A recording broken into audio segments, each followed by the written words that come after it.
Assalamualaikum warahmatullahi wabarakatuh. Inna fi khalqis samawati wal ardh.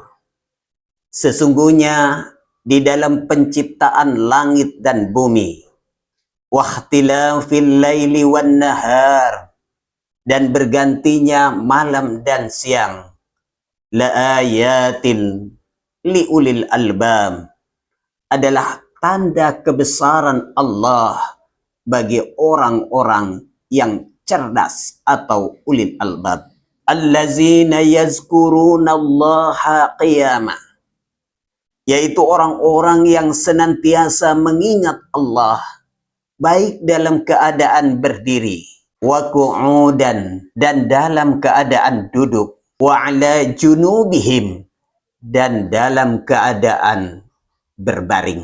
Wa yatafakkaruna fi khalqis samawati wal ardh, dan mereka senantiasa memikirkan ciptaan Allah yang ada di langit dan di bumi. Rabbana ma khalaqta hadza batila, ya Tuhan kami, apa yang telah Engkau ciptakan di muka bumi ini tidak ada yang sia-sia. Subhanaka, Maha suci Engkau ya Allah. Fakina azabannar, hindarilah kami dari siksaan api neraka. At-Tabari dan Ibnu Hatim meriwayatkan dari Ibnu Abbas bahwa orang-orang Quraisy mendatangi kaum Yahudi, kemudian mereka bertanya, bukti-bukti apa yang dibawa Musa sehingga kalian mencintainya? Mereka menjawab, bagaimana kami tidak mencintai Musa? Tongkatnya saja bisa berubah menjadi ular. Tongkatnya saja bisa membelah lautan. Dan tangannya apabila dimasukkan ke dalam kantong, maka mengeluarkan cahaya bagi orang yang melihatnya. Kemudian mereka mendatangi kaum Nasrani dan bertanya, bagaimana kalian bisa mencintai Isa? Mereka menjawab, Isa adalah dapat menyembuhkan berbagai penyakit dan bisa menghidupkan orang yang telah mati. Selanjutnya, mereka mendatangi Rasulullah Sallallahu Alaihi Wasallam. Kemudian meminta kepada Rasulullah agar meminta kepada Allah supaya Bukit Sofa menjadi bukit emas. Kemudian Rasulullah berdoa dan turunlah Quran surat Al-Imran ayat 191 mengajak mereka untuk memikirkan ciptaan Allah yang ada di langit dan di bumi. Ayat ini juga menjelaskan kepada mereka tentang tanda-tanda orang yang cerdas atau ulil albab.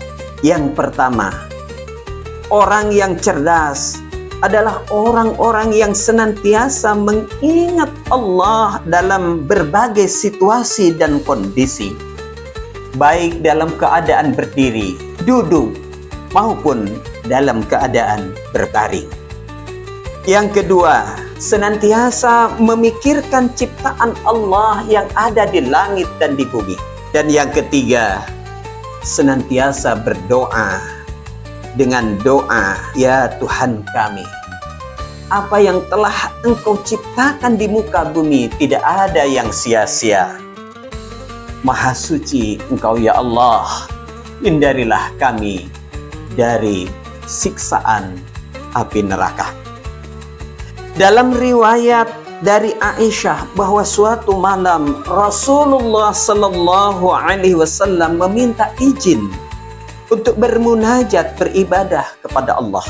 Saat sholat, beliau menangis karena merenungkan ayat yang dibacanya. Kemudian beliau duduk memuji Allah dan kembali menangis sampai air matanya membasahi tanah. Menjelang azan subuh, Bilal melihat Rasulullah menangis dan bertanya, "Mengapa engkau menangis ya Rasulullah?" Padahal seluruh dosa-dosa telah diampuni, baik yang telah lewat maupun yang akan datang. Rasulullah menjawab, apakah tidak boleh aku menjadi hamba yang bersyukur? Bagaimana aku tidak menangis? Malam ini Allah telah menurunkan ayat kepadaku. Kemudian berkata, alangkah rugi dan celaka orang-orang yang membaca ayat ini tetapi tidak memahami isi kandungannya.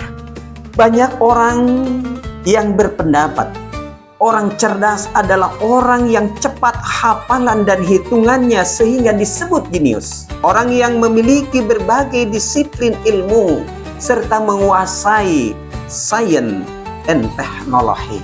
Andaikan ukuran kecerdasan dapat diukur dengan ukuran tersebut, maka yang paling cerdas di dunia adalah Mbah Google. Dan kecerdasan buatan atau AI, karena dapat menjawab dan menyelesaikan berbagai persoalan. Sayangnya, kecerdasan tersebut hanya untuk di dunia saja, tidak dapat menembus dinding-dinding kehidupan di akhirat kelak. Rasulullah Sallallahu Alaihi Wasallam bersabda, al-kayyisu man dana nafsahu wa amila lima ba'dal maut, wal azizu man ajba'a nafsahu hawaha wa tamanna 'ala Allah. Orang yang cerdas adalah orang yang sanggup mengintrospeksi dirinya dan beramal untuk kehidupan setelah kematian. Dan orang yang lemah adalah orang yang mengikuti hawa nafsunya dan berharap kepada Allah dengan harapan yang kosong. Hadis riwayat Tirmizi dan Ibnu Majah. Jadi kecerdasan sejati bukanlah terletak pada penguasaan sains dan teknologi, melainkan seseorang mampu mengoreksi dirinya dan sanggup beramal menembus dinding-dinding kehidupan untuk bekal kelak di akhirat.